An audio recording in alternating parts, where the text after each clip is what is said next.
let's talk about it. The abandoned mechanic. I don't know what behavior was thinking when they made a public statement about this. Because on paper, it kind of makes sense, actually. If you're not plugged in to the DVD updates, maybe you haven't played in a while, Behavior recently introduced a mechanic called the Abandon feature,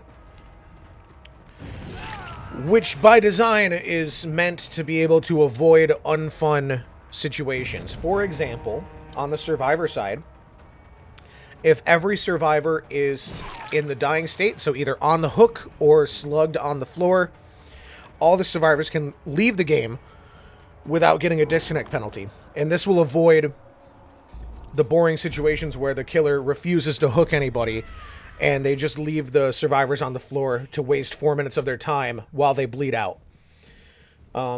There's kind of two unfun situations for killer that this avoids, where one is if all the survivors rage quit, you can leave the match. You don't have to play against bots. You can leave the match. And the other one is if all the survivors are just hiding and literally refusing to do generators. That's the important part. Not just hiding, but refusing to do generators for 10 minutes. The killer can leave the match. But I don't know, dude. They could have just left it at that. Behavior had to make a public statement about this, because let's talk about the killer side of things first here.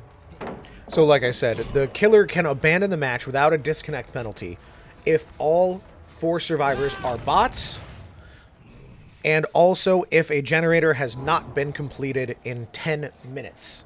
That second part is, I think, where Behavior thought the problem was, because a lot of YouTubers started making videos about basically how you can get a 4K without actually killing anybody. Because if you abandon the match, if survivors have not done a gen in 10 minutes, it shows on the scoreboard that all the survivors were sacrificed.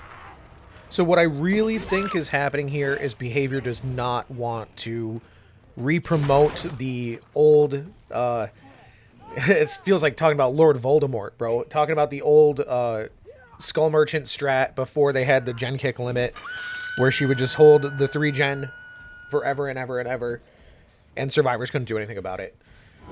What they don't want to do is promote the fact that, hey, you can just hold a 3 gen for 10 minutes and get a free win. I think that's what they're trying to say here, but there's better ways that they can fix this situation than... We'll get there. Hold on. Let's talk about what happens if the killer abandons the match here. So Behavior gave us this nice little chart with their posts that they made about this. So they give us 2 scenarios for each survivor and killer.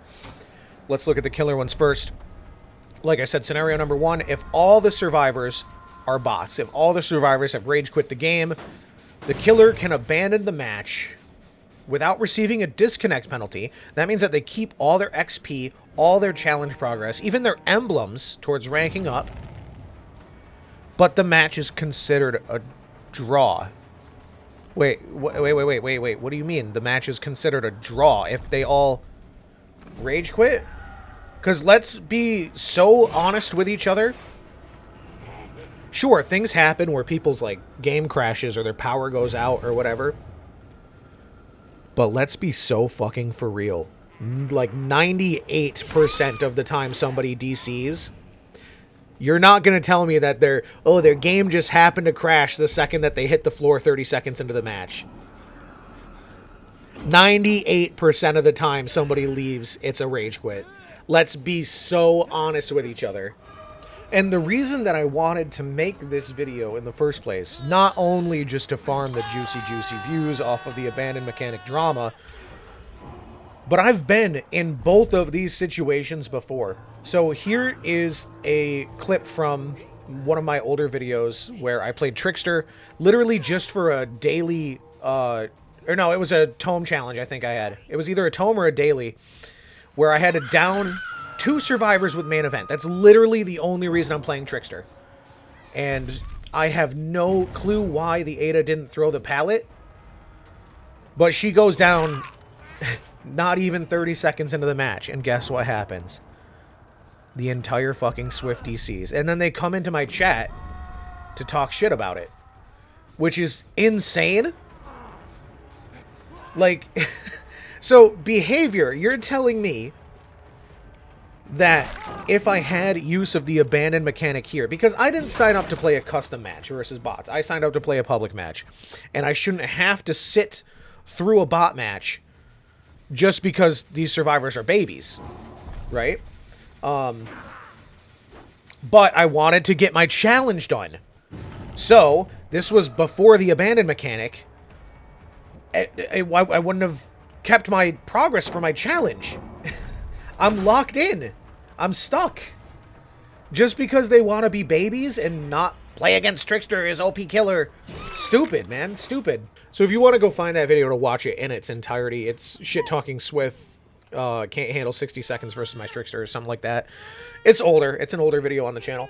But my point is, exactly like I said, I didn't sign up to play if I wanted to play against bots, I would have played a custom match.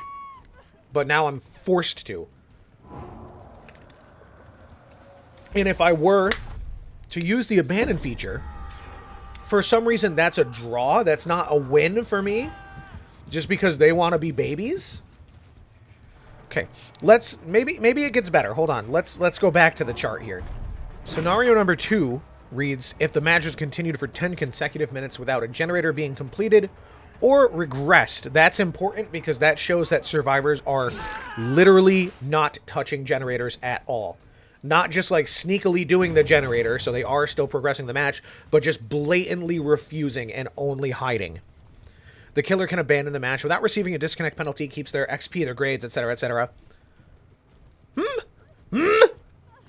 Excuse me? Behavior? What do you mean it's considered a loss? Because survivors don't want to progress the match? Excuse me? So what this is telling survivors then is that they can just hide for 10 minutes and win. And that's the exact opposite of the thing that they tried to avoid by telling killers that they can hold a 3-gen for 10 minutes and win. I don't understand why they made a public statement about this, but this is probably one of the stupidest things Behavior's ever done.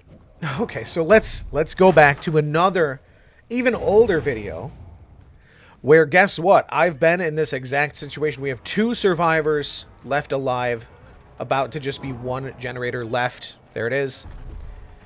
And I spent the good part of the next probably 20 to 30 minutes searching for them. So much so that I specifically remember when I edited this video in Premiere, I had to speed up the footage of me looking for them by 10,000%. And the video itself is still like 18 minutes long or something stupid like that.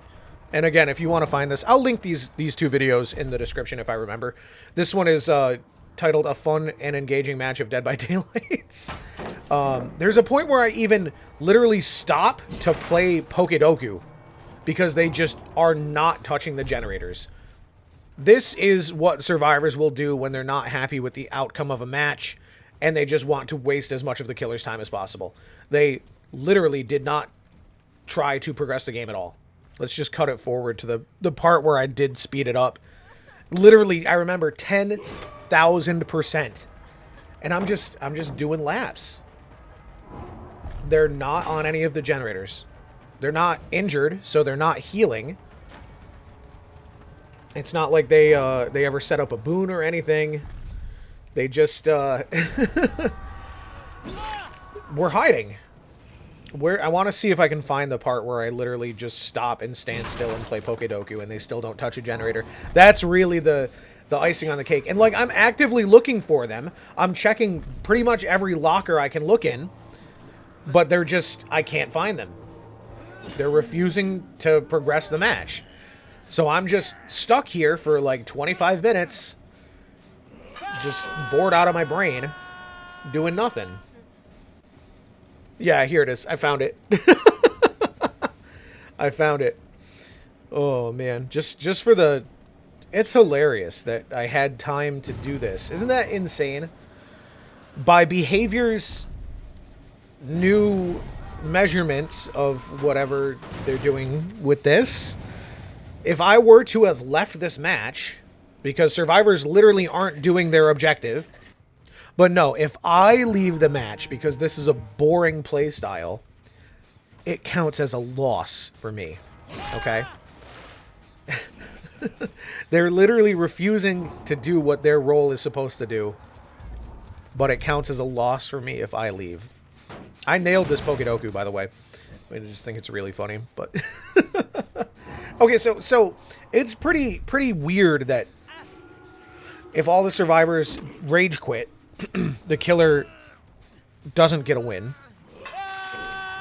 If all the survivors do is just hide and refuse to do generators, refuse to do their objective, the killer leaves the game, it counts as a loss. That's very strange. Let's look at what happens to the survivors if they use the abandoned mechanic. What happens to them?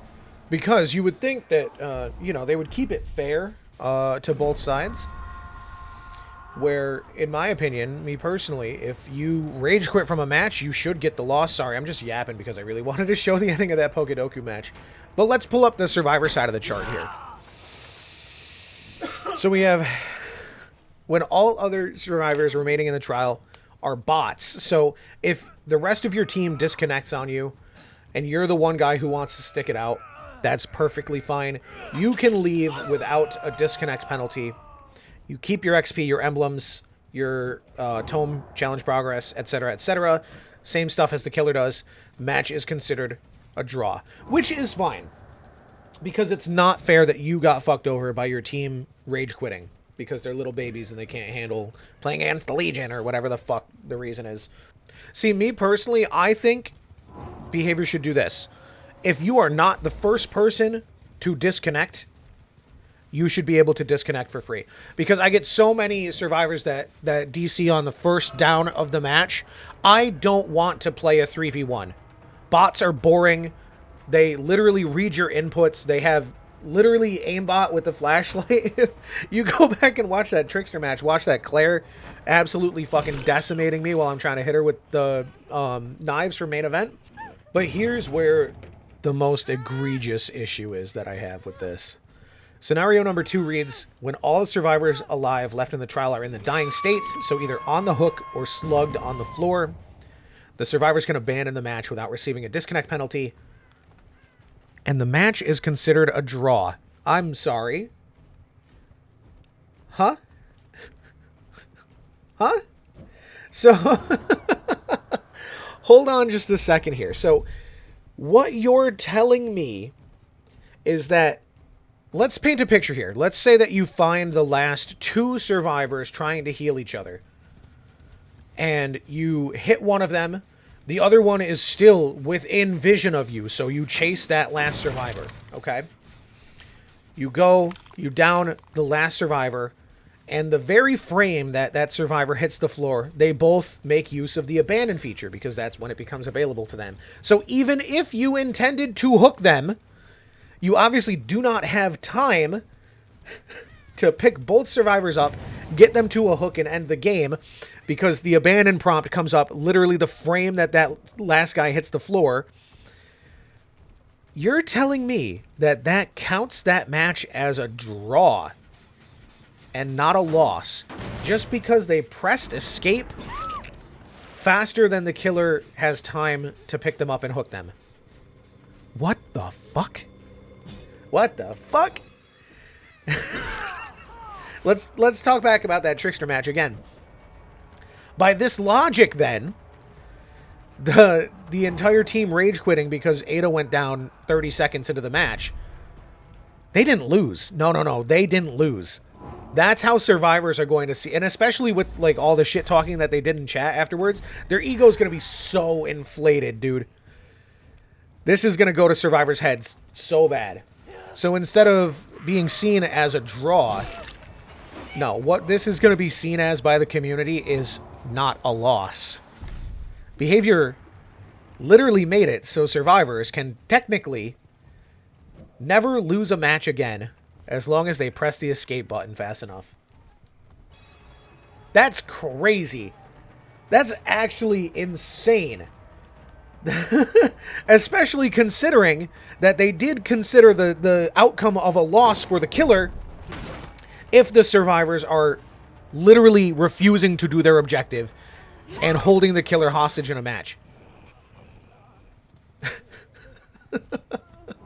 No. Survivors just, they can never lose again. Either a win or a draw.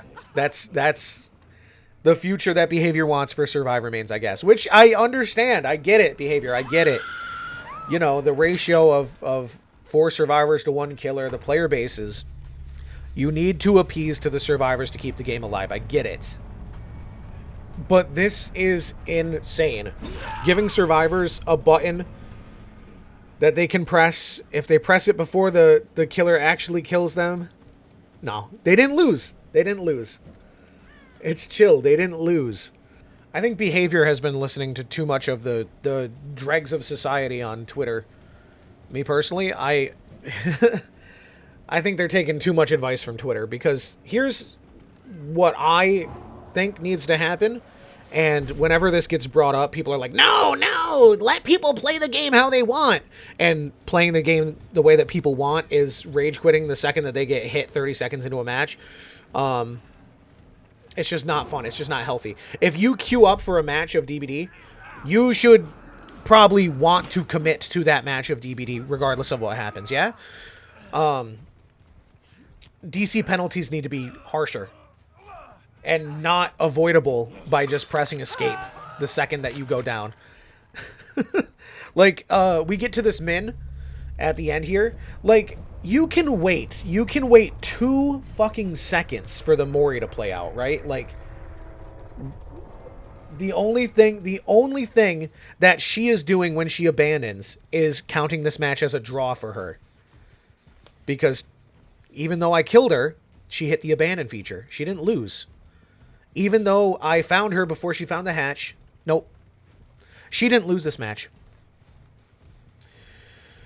Oh, man. Yeah, a lot of people say that DC penalties need to go away. No, DC penalties need to be harsher because these motherfuckers need to learn to stay in a match of Dead by Daylight, regardless of what happens. I'm tired of it, dude. I'm tired of the whiny babies. And like I said, things happen where, like, your game crashes or your power goes out or whatever. But if it's, like, thunderstorming bad enough where your power has gone out, like, 3 times in the past, 2 hours of trying to game, I'm sorry, but I don't think it's the night to play DBD for you, because there's literally no other reason you should be racking up a DC penalty that's longer than... I don't even know the steps of it. It's like 15 seconds at first, and then like a minute, and then what, 15, and then 30, and then an hour? I don't know, because I never get that far. I fucking stay in my matches, man. It's crazy. I don't know. She DCs during the Mori, so it counts as a draw, which is crazy, but I don't know. Let me know what you guys think in the comments down below about this whole fiasco. This is probably one of the stupidest things Behavior has ever done, in my opinion. Let me know what you guys think. Subscribe if you want to see some more Dead by Daylight stuff. I stream every day, 7 p.m. Eastern Time, over at twitch.tv/MaxBakerTV. Love to see you there. Otherwise, have a good day, and peace.